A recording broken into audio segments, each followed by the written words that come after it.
उसका दिल दर्द से भरा होता है, लेकिन वह सब कुछ दबा देता है क्योंकि उसे पता होता है कि अगर यारा को सच्चाई पता चल गई तो वह सब कुछ छोड़कर तुरंत वापस आ जाएगी। और अब जबकि यारा अपनी कल्चरेशन पावर को डेमोनिक एसेंस में बदल चुकी होती है, सेलेस्टियल रियलम में वापस जाना उसके लिए बेहद खतरनाक साबित हो सकता है। इधर यारा की भौहें सिकुड़ जाती हैं। उसे पूरा यकीन होता है कि उसका भाई उससे कुछ छुपा रहा है, जिस पर वह एक आइडिया सोचती है। वह अपना जेट उठाती है और सार्फिन को सोल मैसेज भेजती है। उधर जैसे ही सार्फिन वह मैसेज रिसीव करती है, उसके चेहरे पर तनाव की एक झलक दिखाई देती है और अगले ही पल यारा की गंभीर आवाज सुनाई देती है, साराफिन, मुझे अभी के अभी नॉक्स के बारे में सब कुछ बताओ। यह सुनकर साराफिन गहरी सांस लेती है और कहती है, तो नॉक्स ने आखिर तुम्हें बता ही दिया। जिस पर यारा तुरंत बोलती है, बस मुझे बताओ कि हुआ क्या है, मैं सब कुछ तुम्हारे मुंह से सुनना चाहती हूँ। साराफिन की जॉ कस जाती है, क्या तुम भी मुझे लेक्चर देने आई हो? जिस पर यारा ठंडे स्वर में कहती है, मेरे सवाल का जवाब दो। साराफिन काफी देर तक चुप रहती है, फिर वह यारा को वह सब कुछ बता देती है जो उसे पता होता है और उसकी बात खत्म होते ही यारा गुस्से से फट पड़ती है। साराफिन, वो तुम्हारा खुद का भाई है और सबसे बुरी बात यह है कि तुम्हें पहले से सच्चाई पता थी, फिर भी पावर के लिए तुमने दोनों तरफ का खेल खेला। तुमने मुझे पूरी तरह डिसअपॉइंट किया है। लेकिन इतना कहते ही उसकी नजर मोची पर पड़ती है और उसी पल उसे एहसास होता है कि उसने एक बच्चे के सामने अपना आपा खो दिया है। वह खुद को कोसने लगती है, फिर मोची की तरफ देखकर कहती है, मोची, जाओ अपनी सिस्टर को ढूंढो, आंट यारा को कुछ जरूरी काम करना है। जिस पर मोची अपनी बड़ी बड़ी आंखें झपकाती है और डरे हुए पक्षी की तरह कमरे से बाहर निकल जाती है। जैसे ही वह बाहर जाती है, यारा अपना सारा गुस्सा निकाल देती है। सरफेन, आज से हमारा तुमसे कोई रिश्ता नहीं है। मैं खुद वापस जाकर नॉक्स को यहाँ लेकर आऊंगी। तुम्हारी नजर में वो शायद बेकार और यूजलेस हो चुका हो, लेकिन मेरे लिए नहीं। और बहाने बनाना बंद करो। अगर तुम्हें सच में उसकी परवाह है तो उसे आजाद कर दो। अगर तुम उसे भाई नहीं मानना चाहती तो मैं उसे अपना भाई मानती हूँ। इतना कहकर यारा कनेक्शन काट देती है और गहरी सांस लेती है।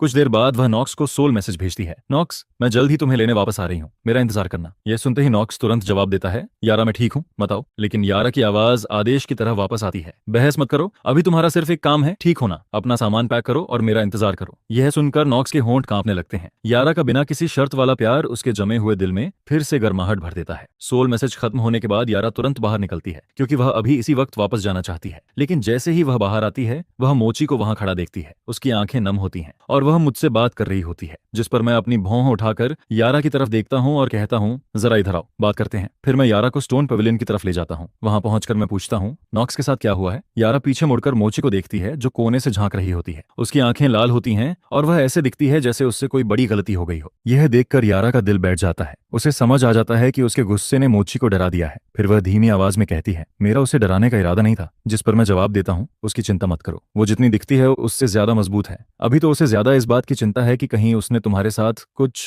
गलत तो नहीं कर दिया। यह सुनकर यारा और ज्यादा गिल्टी फील करने लगती है। फिर मैं दोबारा पूछता हूँ, तो अब बताओ आखिर हुआ क्या है? यारा मुझे अपने फैमिली मैटर में नहीं घसीटना चाहती, इसलिए वह कहती है कि कुछ नहीं है, मुझे बस वापस जाना होगा। जिस पर मैं सीधे उसकी आंखों में देखकर कहता हूँ, यही बात मुझे तुम्हारी पसंद नहीं है। मैं पहले भी कह चुका हूँ, तुम अभी भी मेरी फैमिली हो और मोची ने खुद मुझसे कहा है कि मैं तुम्हारा ख्याल रखूं, इसलिए अब बताओ। मेरा गंभीर चेहरा देखकर आखिर यारा सब कुछ बता देती है। उसे अच्छी तरह पता होता है कि उसकी मौजूदा ताकत के साथ वापस जाना शायद वन वे ट्रिप साबित हो सकता है। जब वह सब कुछ बता देती है तब भी मैं पूरी तरह शांत रहता हूँ। फिर मैं कहता हूँ, अभी के लिए मोची के साथ एकेडमी जाओ और अपनी कल्चरेशन पर ध्यान दो। रास्ते में मोची से भी अच्छे से बात करना, वो अभी भी थोड़ी डरी हुई है। बाकी सब कुछ मुझ पर छोड़ दो। यारा कुछ देर सोचती है और फिर धीरे से सिर हिला देती है।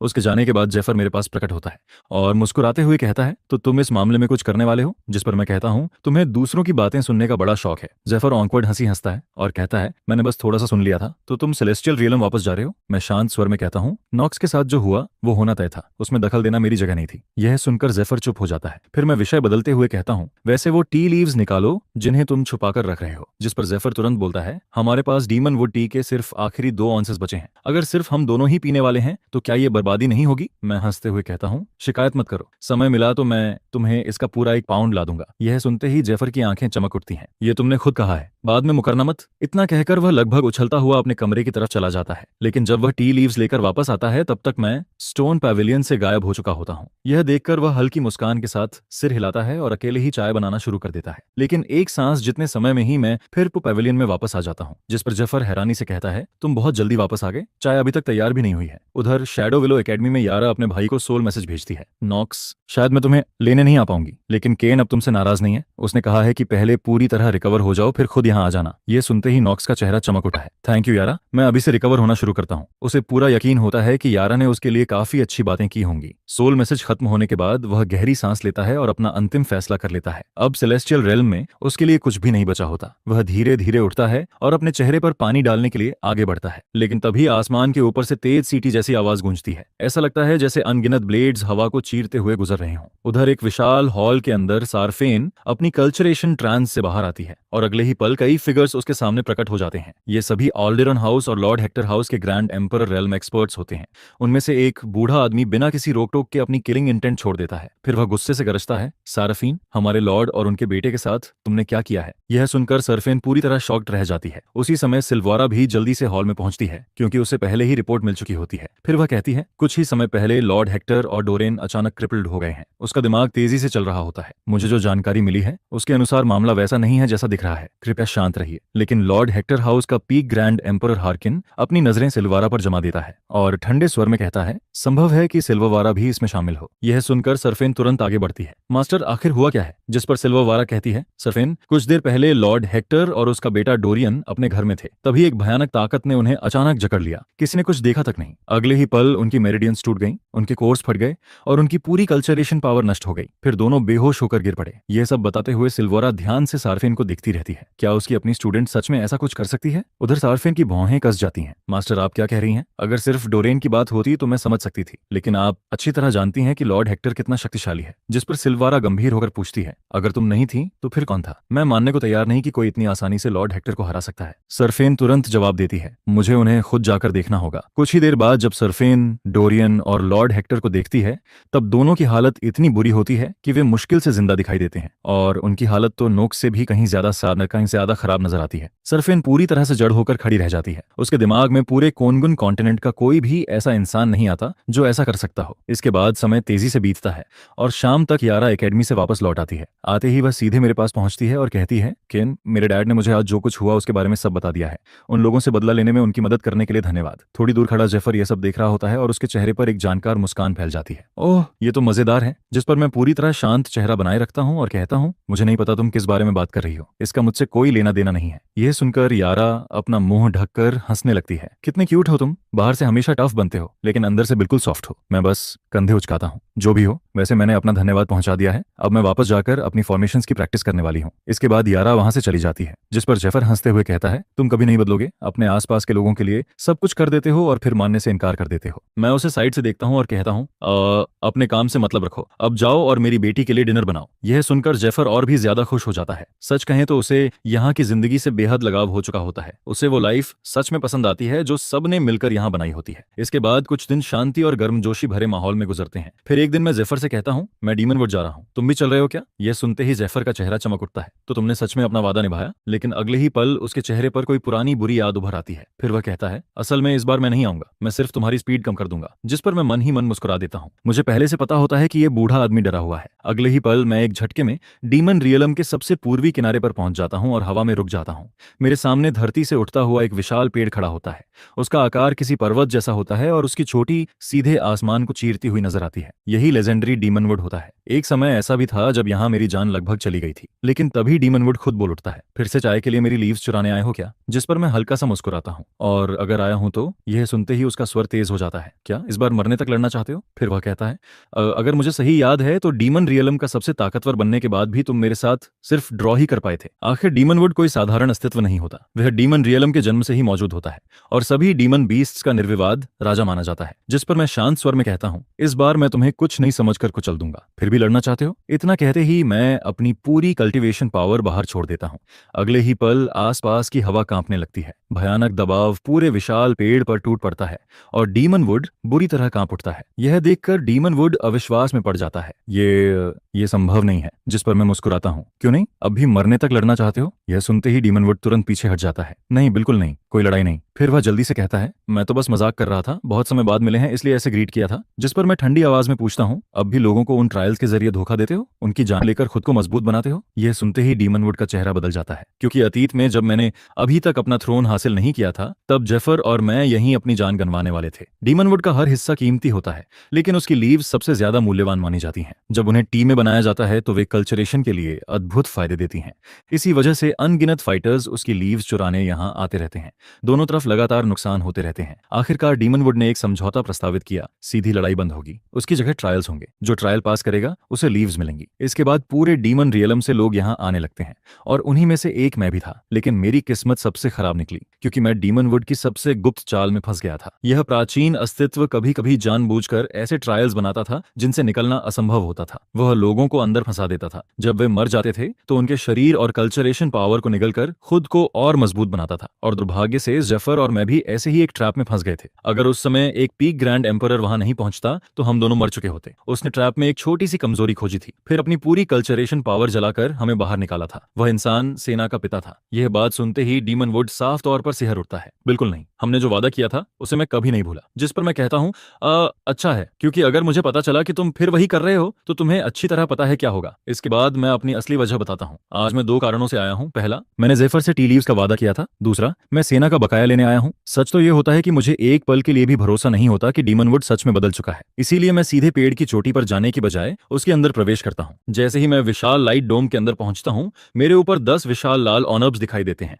हर ऑनर्ब के अंदर डीमन रियलम के लोग डीमनवुड के ट्रायल्स झेल रहे होते हैं। मैं सभी ऑनर्ब्स को ध्यान से देखता हूँ और तुरंत एक ऑनर्ब बाकी सबसे अलग नजर आता है। लेकिन तभी डीमनवुड का अवतार मेरे सामने प्रकट हो जाता है। रुको, जरा ठहरो। मैं पूछता हूँ क्या हुआ, जिस पर वह जल्दी से कहता है, तुम्हें ऊपर जाने से पहले मुझसे लड़ने की जरूरत नहीं है। फिर वह एक ऐसी मुस्कान देता है जो रोने से भी ज्यादा खराब लगती है। तुम सीधे ऊपर जा सकते हो, ट्रायल्स की कोई जरूरत नहीं है। लेकिन मैं फिर भी अंदर जाने पर अड़ा रहता हूँ। मैं फिर से महसूस करना चाहता हूँ कि उस समय कैसा था। डीमनवुड को अच्छी तरह पता होता है कि अंदर जाने के बाद क्या होने वाला है, लेकिन वह मुझे रोक नहीं सकता, इसलिए चुपचाप रास्ते से हट जाता है। जैसे ही मैं उस रेड ऑरब में प्रवेश करता हूँ, डीमनवुड डर से कांप उठता है। उसे जल्दी से कोई उपाय सोचना होता है। उधर बैरियर के अंदर पहुंचते ही किसी की धुंधली आंखों में उम्मीद की चमक दिखाई देती है। लेकिन जैसे ही वह देखता है कि मैं सिर्फ एक साधारण ऑरा वाला युवा हूँ, उसकी उम्मीद तुरंत खत्म हो जाती है। बहुत बढ़िया, एक और आदमी मौत के जाल में चलकर आ गया। पास खड़ा एक बूढ़ा आदमी उसे बेबसी से देखता रहता है। मैं आसपास नजर दौड़ाता हूँ और मेरे होंठों पर ठंडी मुस्कान उभर आती है। यह दृश्य मेरे लिए बिल्कुल नया नहीं होता। फिर मैं पूछता हूँ, तुम लोग यहाँ कितने समय से फंसे हुए हो? जिस पर एक खूबसूरत महिला आगे बढ़ती है। जो सबसे ज्यादा समय से यहाँ है वो 100 साल से भी ज्यादा समय से फंसा हुआ है। फिर वह खुद की तरफ इशारा करती है। मेरे लिए तो सिर्फ 30 साल हुए हैं। मैं पूछता हूँ, तुम्हारा नाम क्या है? वह जवाब देती है, फर्न। फर्न चू। उसका नाम सुनते ही मेरे दिमाग में कुछ जुड़ जाता है। उसके अल्केमिस्ट रॉब और फर्न चू नाम को देखकर मैं तुरंत समझ जाता हूँ, यही वही इंसान है। फिर मैं पूछता हूँ, अल्केमिस्ट ऑल्ड्रिक, तुम्हारे क्या लगते हैं? ये सुनकर फर्न चौंक जाती है। वो पूरे डीमन रियलम के सबसे ताकतवर अल्केमिस्ट हैं और वो मेरे मास्टर हैं। जिस पर मैं हल्की मुस्कान के साथ कहता हूँ,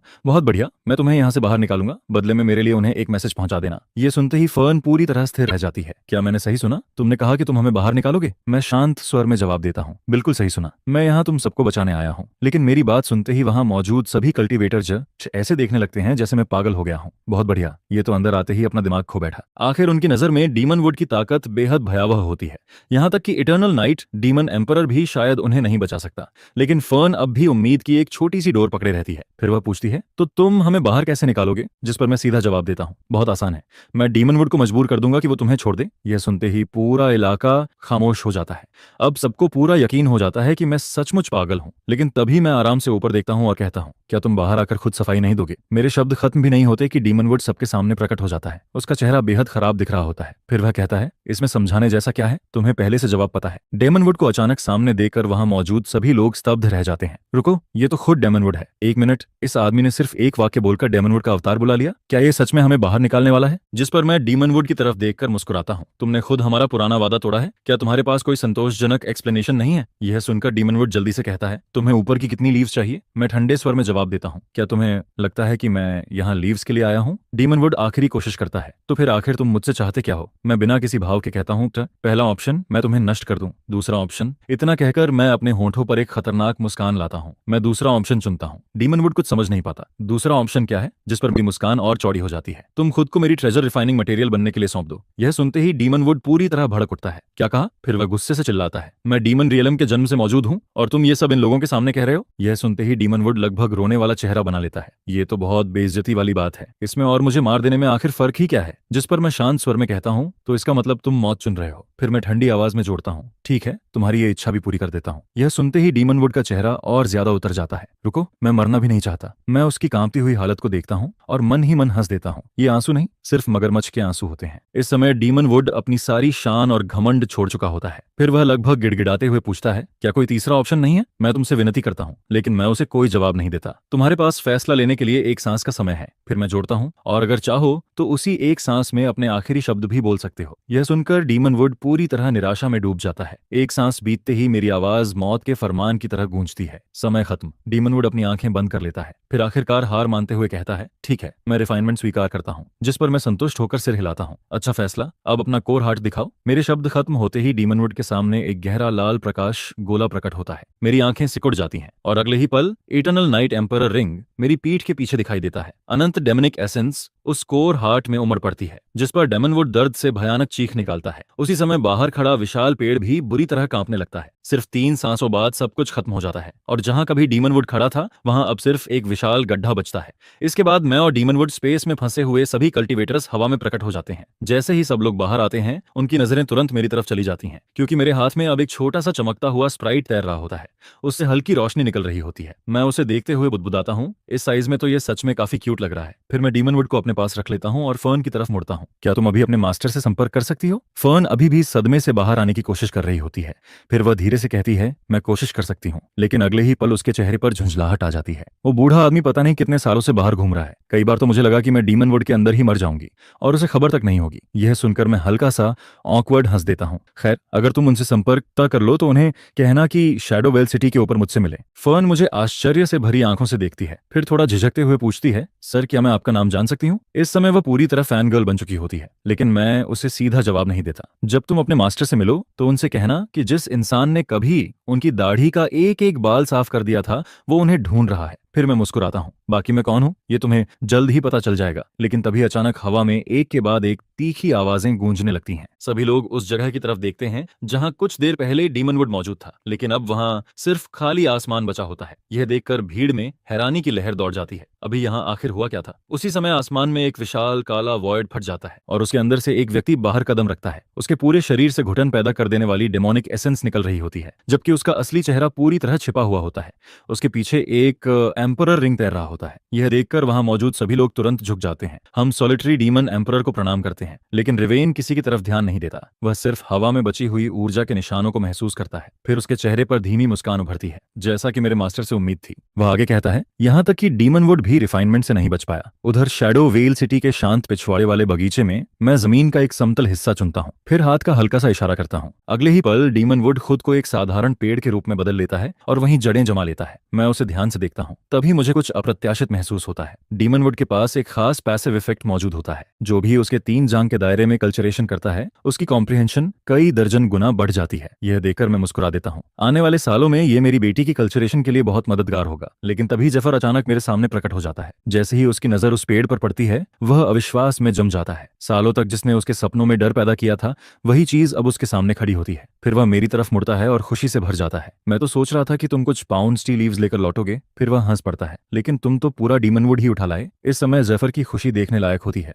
उसे लगता है जैसे आखिरकार न्याय मिल गया हो। जिस पर मैं शांत स्वर में कहता हूँ, अब ये हमारी कीमती टी लीव्स नहीं चुराएगा। जफर तुरंत ग्रिन करता है, बिल्कुल नहीं। फिर वह गर्व से कहता है, आज तेरा आज सहारिका से तेरे की आज के बाद तुम्हें मेरी किसी भी चीज की जरूरत हो तो बिना पूछे ले लेना। उसी समय जफर की ऊंची आवाज होल्ड और क्रेग का ध्यान खींच लेती है। दोनों वहां पहुंच जाते हैं। क्या हो रहा है? क्रेग हैरानी से पूछता है। मैंने तुम्हें कभी इतना एक्साइटेड नहीं देखा। यह सुनते ही जेफर के चेहरे पर चालाक मुस्कान आ जाती है। क्रेग, तुम्हें यकीन नहीं होगा। फिर वह सीना चौड़ा करके कहता है, मैंने अभी डीमन वुड के साथ जबरदस्त लड़ाई की, उसे रिफाइन किया और अब उसे कोर्टयार्ड में लगा भी दिया। क्रेग बिना एक पल गनवाए कहता है, तुमने ये सब किया? मैं जेफर की बात सुधारने की कोशिश नहीं करता, बल्कि शांत स्वर में कहता हूँ, जब भी टी पीनी हो यहीं से लीव्स तोड़ लेना और खुद बना लेना। ये सुनकर क्रेग मुझे थम्स अप देता है, जो उसके हिसाब से सबसे बड़ी तारीफ होती है। इसके बाद मैं एक स्टोरेज रिंग निकालकर उसकी तरफ फेंकता हूँ। वैसे डीमन वुड के नीचे मुझे कुछ मिला था, देखो क्या तुम इसे पहचानते हो? क्रेग तुरंत अपनी स्पिरिचुअल सेंस से उसे जांचता है। कुछ ही पल बाद उसकी आंखें चौड़ी हो जाती हैं। ओह वाह! फिर वह उत्साहित होकर कहता है, ये पूरे कांगेयान का दूसरा सबसे मजबूत मेटल है, इससे ऊपर सिर्फ सेलेस्टियल डिवाइन गोल्ड आता है। वह आगे कहता है, मैं अभी इसी मटेरियल पर रिसर्च कर रहा हूँ जिस पर मैं सिर हिलाता हूँ। मैंने भी यही सोचा था। फिर मैं रिंग उनकी तरफ बढ़ाते हुए कहता हूँ, इतना दुर्लभ मटेरियल है, इसलिए मैं इसे तुम दोनों को देता हूँ, देखते हैं इससे तुम लोग क्या फोर्स कर पाते हो। यह सुनते ही दोनों की आंखों में सितारे चमकने लगते हैं। हर क्राफ्ट्समैन का सपना अब उनके हाथों में होता है। लगभग 2 मिनट बाद हम सभी स्टोन पवेलियन में बैठकर टी बनाने की तैयारी कर रहे होते हैं। तभी अचानक रिवन मेरे सामने प्रकट हो जाता है। फिर वह गंभीर होकर कहता है, मास्टर, आपने जो अभी किया है उससे बहुत से लोगों को पता चल जाएगा कि आप सेक्लूजन से वापस आ चुके हैं। मैं हल्की मुस्कान के साथ सिर हिलाता हूँ। वह सही कह रहा होता है, अब समय आ चुका होता है कि इसे आधिकारिक बना दिया जाए। फिर मैं कहता हूँ,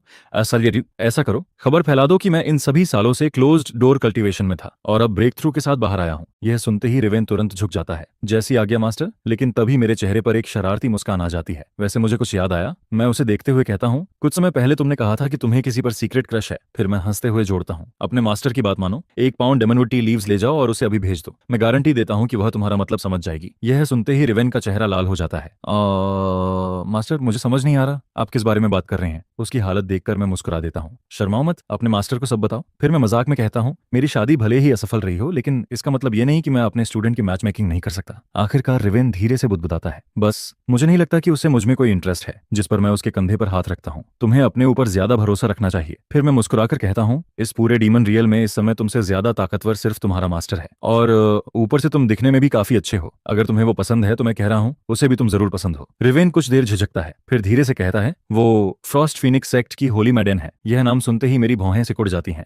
Frost Phoenix sect demon realm की टॉप 3 पावर्स में से एक होती है और उसकी होली मेडन पूरे सेक्ट के इतिहास की सबसे बड़ी प्रतिभा मानी जाती है। वह 20 से 30 हजार साल पहले ही पीक ग्रैंड एम्परर तक पहुंच चुकी होती है, जिसका मतलब होता है कि वह रिवेन से 10 से 20 हजार साल बड़ी है। तो रिवेन का दिल उस पर आ चुका होता है। पास खड़ा जेफर अब खुद को रोक नहीं पाता। फिर वह हंसते हुए कहता है, किड, फ्रॉस्ट फीनिक्स सेक्ट की होली मैडन तुम्हारे लिए बिल्कुल सही मैच है। यह सुनते ही रिवेन और ज्यादा लाल हो जाता है। इस समय उसमें डीमन एम्परर जैसी कोई बात नजर नहीं आती। यह देखकर मैं हल्के से हंस देता हूँ। रिवेन उसके लिए सच में गंभीर होता है, लेकिन एक समस्या जरूर होती है, क्योंकि कई साल पहले मैंने फ्रॉस्ट फीनिक्स सेक्ट के एक पीक ग्रैंड एम्परर को मार दिया था। मुझे नहीं पता होता कि उसका असर रिवेन पर पड़ेगा या नहीं, इसलिए मैं सावधानी से पूछता हूँ, आजकल तुम्हारे और फ्रॉस्ट फीनिक्स सेक्ट के रिश्ते कैसे हैं? जिस पर रिवेन जवाब देता है, हमारे संबंध अच्छे हैं। फिर वह बताता है, डेमन पैलेस और फ्रॉस्ट फीनिक्स सेक्ट के बीच बिजनेस एग्रीमेंट है। असल में उसी एग्रीमेंट की वजह से मेरी मुलाकात उससे हुई थी। यह सुनकर मेरी चिंता खत्म हो जाती है। पुरानी घटना ने कोई नुकसान नहीं पहुंचाया था। फिर मैं मुस्कुराकर कहता हूँ, तो अपने मास्टर की बात सुनो, 1 पाउंड लीव्स ले जाओ और अगली बार जब उससे मिलो तो खुद अपने हाथों से उसे देना। फिर मैं विश्वास से कहता हूँ, वह तुरंत समझ जाएगी कि इसका मतलब क्या है। डीमन रियलम में हर कोई अच्छी तरह जानता है कि 1 पाउंड डीमन वुड की पत्तियों की क्या कीमत होती है। जिस पर जेफर साइड से कूद कर आता है और कहता है, बिल्कुल सही, किसी वुमन का दिल जीतना इतना भी कॉम्प्लिकेटेड नहीं होता। आंट फ्रॉस्ट शोंट से कुछ सीखो, कंसिस्टेंट रहो, अपने रास्ते पर टिके रहो और आखिर में सब काम कर जाता है। जिस पर रिवेन पूरे समय किसी न किसी तरह बच निकलने का रास्ता ढूंढता रहता है, लेकिन वह इन पुराने डीमंस से पीछा नहीं छुड़ा पाता। लाइफ टाइम बैचलर्स का पूरा झुंड उसे लगातार विमेन का दिल जीतने की एडवाइस देता रहता है और फिर यह सब शाम तक चलता रहता है। तभी मोची अपने हाथों में एक छोटा सा बॉक्स लेकर स्टोन पैविलियन की तरफ उछलती कूदती हुई आती है। डैड, मोची वापस आ गई। जिसे सुनकर रिवेन आखिरकार राहत की सांस लेता है। उसे लगता है कि उसका सेवियर आखिर पहुंच गया है। लेकिन जैसे ही मैं देखता हूं कि मेरी सबसे छोटी बेटी क्या लेकर आई है, मेरे चेहरे का एक्सप्रेशन थोड़ा अजीब हो जाता है। वह पॉपकॉर्न था। इस दुनिया में ऐसी चीज आखिर एग्जिस्ट कैसे करती है? मोची, ये तुम्हें कहां से मिला? क्या आंट फ्रॉस्ट ने दिया है? जिस पर मोची मुंह फुलाकर कहती है, आंट फ्रॉस्ट नहीं, ये एकेडमी के एक चबी किड ने दिया है। उसकी फैमिली इसे बनाती है। जिसे सुनकर मैं पलक झपकाता हूँ। एक चबी किड? तो तुमने एकेडमी में नया फ्रेंड बना लिया? कुछ वैसा ही। मैंने पहले उसे पीट दिया था और फिर वह मुझे अपनी बिग सिस्टर बुलाने पर अड़ गया। मैंने उसे इग्नोर किया, लेकिन बाद में उसे पता चला कि मुझे खाना बहुत पसंद है, तो उसने अपनी फैमिली से ये क्रिस्पी पफ्स बनवाए और तभी मैंने उसे एक्सेप्ट किया। जिस पर जफर जोर से हंस पड़ता है और मुझे लगता है तुमने अपनी खुद की छोटी गैंग बना ली है। लेकिन यह चब्बी किड काफी समझदार लगता है। लेकिन मैं अपनी भौहें सिकोड़ लेता हूँ। किसी दिन उस चब्बी किड को घर लेकर आना। मैं खुद देखना चाहता हूँ कि वह लड़का असल में कैसा है। आखिर कुछ ही दिन पहले मेरी बड़ी बेटी कैलिक्स को घर लेकर आई थी। मैंने उसे अच्छी तरह चेक किया था और कंफर्म कर लिया था कि वह कोई परेशानी नहीं है।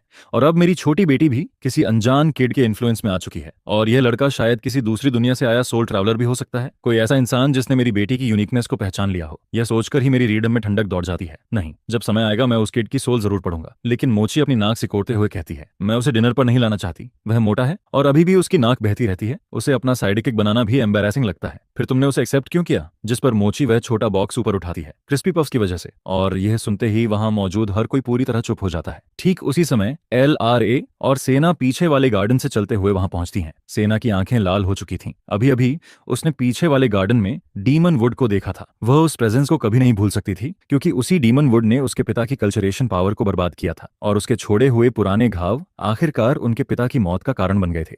सालों तक उसने सपना देखा था कि एक दिन वह खुद अपने हाथों से डीमन वुड को खत्म करेगी, लेकिन अब जब उसने अपने पिता के किलर को आखिरकार सजा पाते देखा तो वह अपने दिल में दबे जज्बातों को और नहीं रोक पाती। मेरे पिता का बदला लेने के लिए आपका धन्यवाद। जिस पर जेफर एक बार मेरी तरफ देखता है और उसके चेहरे पर बड़ी सी मुस्कान फैल जाती है। सेना, आगे बढ़ो और इन्हें फादर बुलाओ। लेकिन उसके बोल खत्म होने से पहले ही मैं जेफर की तरफ देखकर हल्की मुस्कान के साथ सिर हिला देता हूँ। ये बूढ़ा आदमी मुझे बहुत अच्छी तरह जानता है।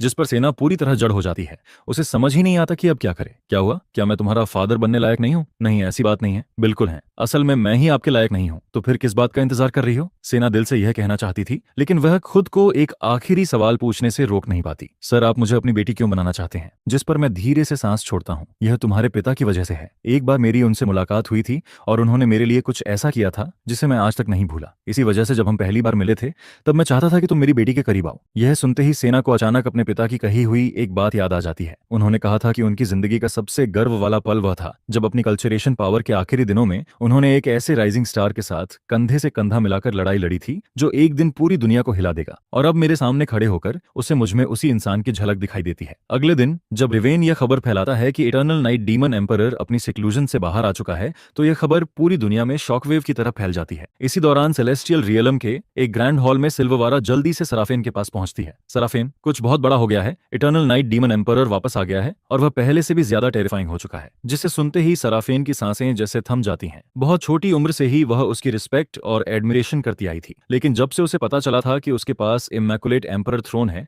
तब से उसे पूरा यकीन था कि एक दिन वह उसे पीछे छोड़ देगी। जिस पर सराफेन खुद को शांत रखते हुए कहती है, वह 1500 सालों से गायब था, आखिर वह कितना ज्यादा स्ट्रांग हो गया है। डेमन रियलम से खबर आई है कि उसने डेमन वुड को रिफाइन कर लिया है। यह सुनते ही सारफेन के चेहरे का रंग उड़ जाता है। क्या ये कैसे पॉसिबल है? क्लोज डोर कल्टीवेशन करके कोई इतना बड़ा लीप नहीं ले सकता। जिस पर सिल्वारा गंभीर आवाज में कहती है, मैं भी उतनी ही शॉक थी, लेकिन डीमन रियलम में मेरे कई सोर्सेज से क्रॉस चेक करने के बाद यह बात कंफर्म हो चुकी है और यह खबर खुद सॉलिटरी डीमन एम्परर ने फैलाई है। जिसे सुनकर सारफेन हर चीज पर सवाल उठाने लगती है। क्या वह सच में इटर्नल नाइट डीमन एम्परर को पीछे छोड़ पाएगी? रुको मास्टर, क्या आपने हमेशा यह नहीं कहा था कि चाहे वह कितना भी स्ट्रांग हो जाए डीमन वुड को रिफाइन करना उसके बस की बात नहीं है? जिस पर सिल्वारा की भौहें सिकुड़ जाती हैं। मैं भी इसे एक्सप्लेन नहीं कर सकती। इस लेवल की पावर इस दुनिया में एग्जिस्ट नहीं करनी चाहिए। उसे जरूर किसी एक्स्ट्रा ऑर्डिनरी अपॉर्चुनिटी का सामना हुआ है। आपका मतलब है कि उसे भी इस दुनिया के बाहर से कोई अपॉर्चुनिटी मिली है? और तभी सरफेन के दिमाग में अचानक एक कनेक्शन बनता है। रुको, क्या डोरियन और लॉर्ड हेक्टर के साथ जो हुआ था उसके पीछे वही हो सकता है? इस समय शायद उसी के पास इतनी पावर है। लेकिन सिल्वारा सिर हिलाती है। यह काफी अनलकी लगता है। डोरियन और लॉर्ड हेक्टर का उससे कभी कोई कॉन्फ्लिक्ट नहीं हुआ था। जिस पर सारफेन तुरंत बोल पड़ती है, इटर्नल नाइट डीमन एम्परर 1500 सालों के लिए गायब था। मेरी शादी 1000 साल तक चली। क्या दोनों एक ही इंसान हो सकते हैं? बिल्कुल नहीं। अगर वह इटर्नल नाइट डीमन एम्परर होता तो जिस दिन तुम उसे छोड़कर गई थी उस दिन मैं गिनती से ज्यादा बार मर चुकी होती। और उसकी पर्सनालिटी के बारे में सोचो, इतना पैसिव, इतना स्पिनलेस। जिस पर सारफेन तंज भरे लहजे में कहती है, 1000 सालों में उस आदमी ने कभी किसी बात का विरोध तक नहीं किया और आप कह रही हैं कि वही इटर्नल नाइट डीमन एम्परर है? और अगर वह होता भी तो नॉक्स के लिए ऐसा कभी नहीं करता। यह बिल्कुल सेंस नहीं बनाता। लेकिन सराफेन सोचती रहती है, तो फिर यह कैसा रहेगा? क्या यह पॉसिबल है कि वह और इटर्नल नाइट डीमन एम्परर दोस्त हों? जिसे सुनकर सिल्वारा एक पल के लिए रुक जाती है, क्योंकि ये बात सच भी हो सकती थी, लेकिन वह इसे मानना नहीं चाहती। इटर्नल नाइट डीमन एम्परर और उसके जैसे आदमी की फ्रेंडशिप? बिल्कुल नहीं। लेकिन जितना ज्यादा वह इस बारे में सोचती है उतना ही यह पॉसिबल लगने लगता है। मास्टर, जरा ध्यान से सोचिए, यारा के लेवल की कल्चरेशन वाला इंसान अपनी पावर को डेमोनिक एसेंस में कैसे कन्वर्ट कर सकता है? इसका सिर्फ एक एक्सप्लेनेशन है। उसने इटर्नल नाइट डीमन एम्परर को बुलाया होगा, जो अब पहले से कहीं ज्यादा पावरफुल हो चुका है। सिल्वारा इस कंक्लूजन को बिल्कुल एक्सेप्ट नहीं करना चाहती थी, लेकिन फिर वह दोबारा सोचती है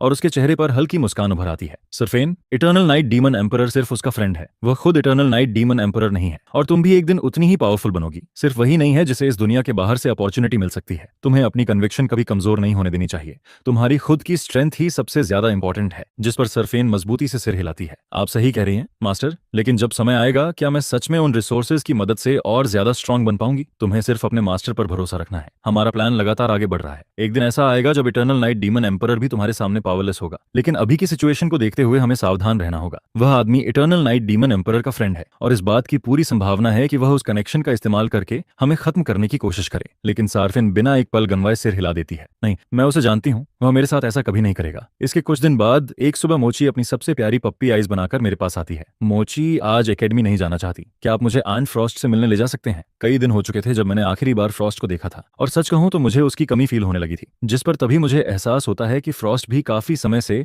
असामान्य रूप से शांत चल रही है। मैं अपनी बेटी के विनती भरे चेहरे की तरफ एक नजर डालता हूँ और उसे मना नहीं कर पाता, जिसके बाद मैं मोची को लेकर डीमन रेलम के सबसे बड़े शहर डीन हार्ट सिटी पहुंचता हूं, जहां फ्रॉस्ट फैमिली द्वारा स्थापित ट्विन रिंग ट्रेडिंग हाउस स्थित है। वहां पहुंचकर मैं देखता हूं कि मोची एक जेड ऑर्नामेंट में कुछ बोलना शुरू कर देती है, जिस पर मैं अभी यह समझने की कोशिश ही कर रहा होता हूं कि वह आखिर कर क्या रही है। तभी फ्रॉस्ट सीधे हमारे सामने प्रकट हो जाती है, जिसे देखते ही मोची तुरंत फ्रॉस्ट की बाहों में कूद जाती है और खुशी से उससे लिपट जाती है, जिस पर फ्रॉस्ट के दिल में एक गर्माहट सी फैल जाती है। मोची को थोड़ा शांत करने के बाद फ्रॉस्ट शर्माते हुए मुस्कुराती है और पूछती है, तुम दोनों यहाँ कैसे आ गए? लेकिन उससे पहले मोची शरारती मुस्कान के साथ बोल पड़ती है, क्योंकि डैड को आंट फ्रॉस्ट की याद आ रही थी, इसलिए हम उन्हें ढूंढने आए हैं। ये सुनते ही मैं पलक झपकाता हूँ और अपनी छोटी बेटी की तरफ आंखें सिकोड़ कर देखता हूँ। ये बच्ची सच में मेरी छोटी सनशाइन है। वहीं मोची ऐसे खड़ी रहती है जैसे उसने दुनिया का सबसे अच्छा काम कर दिया हो, जिस पर फ्रॉस्ट के दिल में एक मीठी खुशी खिल उठती है। उसे पता था कि असल वजह शायद कुछ और है, लेकिन मोची की अप्रूवल उसके लिए बहुत मायने रखती थी। इससे उसे लगता है कि उसकी सारी मेहनत बेकार नहीं गई, और फ्रॉस्ट को इतना खुश देखकर मैं भी उसकी बात को गलत साबित करने की कोशिश नहीं करता। जिस पर मैं उससे पूछता हूँ, क्या तुम्हारा मामला सुलझ गया? फ्रॉस्ट धीरे से सांस छोड़ती है, अभी नहीं। अकाउंट्स को देखने के बाद ऐसा लग रहा है कि ट्रेडिंग हाउस के एल्डर्स में से किसी ने हमें बिट्रे किया है। मुझे जल्द से जल्द उसे ढूंढना होगा। अगर ऐसा नहीं किया तो आगे और बड़ी समस्याएं पैदा हो सकती हैं। क्या तुम्हें मेरी मदद चाहिए? इस बार फ्रॉस्ट मेरी मदद ठुकराती नहीं है। तुम मेरी मदद कैसे करोगे? दूसरा तरीका इस्तेमाल करके। लेकिन फ्रॉस्ट सिर हिलाती है। वे सभी मेरे अपने रिश्तेदार हैं। सोल सर्च किसी इंसान को बहुत गंभीर नुकसान पहुंचाता है।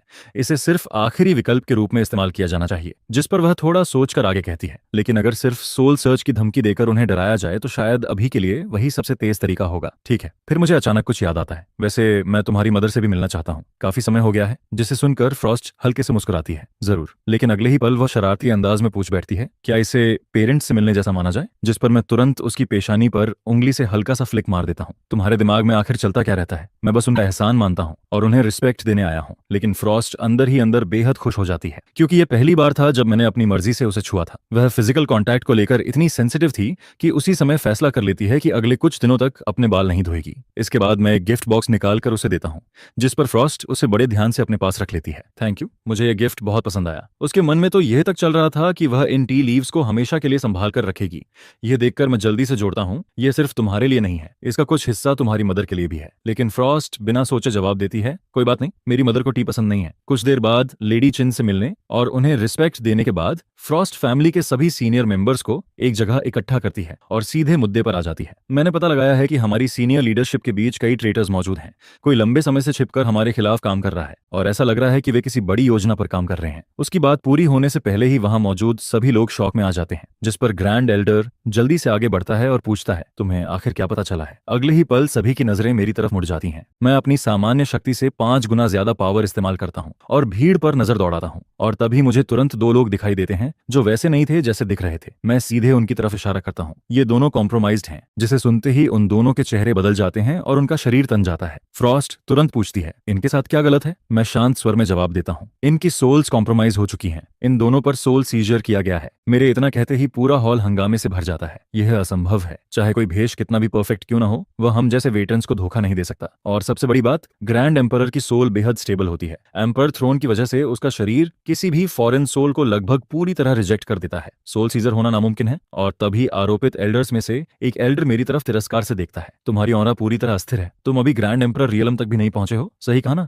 जिस पर वह उपहास भरी आवाज में आगे कहता है, और फिर भी तुम यहाँ खड़े होकर हम पर आरोप लगा रहे हो। प्रेसिडेंट, आपको इस मामले में कुछ करना चाहिए। लेकिन फ्रॉस्ट बिना किसी झिझक के मेरी तरफ भरोसे भरी नजरों से देखती है और सिर हिलाकर मुझे आगे बोलने का इशारा करती है। जिस पर मैं शांत स्वर में कहता हूँ, मुझे यह साबित करने में कोई दिलचस्पी नहीं है कि तुम लोगों पर सोल सीजर हुआ है या नहीं। असल में मुझे ज्यादा उत्सुकता इस बात की है कि तुम्हें भेजा किसने है, क्योंकि जो इंसान एक मिड स्टेज ग्रैंड एम्परर और एक लेट स्टेज ग्रैंड एम्परर दोनों पर सोल सीजर कर सकता है, वह साधारण व्यक्ति नहीं हो सकता। यह सुनते ही दोनों एल्डर्स समझ जाते हैं कि उनका भेद खुल चुका है और फिर वे अपना अभिनय छोड़ देते हैं। बस इतना ही? तुम सोचते हो कि तुम बहुत खास हो, हमारे होली मास्टर के सामने तुम कुछ भी नहीं हो। इंतजार करो, वह दिन जरूर आएगा जब तुम्हें इस फैमिली की मदद करने का पछतावा होगा। यह कहते ही दोनों चुपचाप एक स्पेशल एस्केप टेक्निक एक्टिवेट कर देते हैं, लेकिन मैं उन्हें बस शांत भाव से देखता रहता हूँ और उन्हें रोकने की कोई कोशिश नहीं करता, क्योंकि मैं पहले ही दोनों के ऊपर एक हिडन मार्क लगा चुका था। अब मुझे सिर्फ बड़ी मछली के फंसने का इंतजार था। कुछ ही पलों बाद जब उन्हें यकीन हो जाता है कि टेक्निक पूरी तरह काम कर चुकी है, तब रोब्ड एल्डर ठंडी हंसी के साथ कहता है, याद रखना, हम वापस आएंगे, और जब आएंगे तब तुम्हारा अंत होगा। उसके आखिरी शब्द खत्म होने से पहले ही दोनों हवा में गायब हो जाते हैं, और उसी पल वह मस्कुलर मैन भी एक बार झिलमिलाता है और पूरी तरह गायब हो जाता है।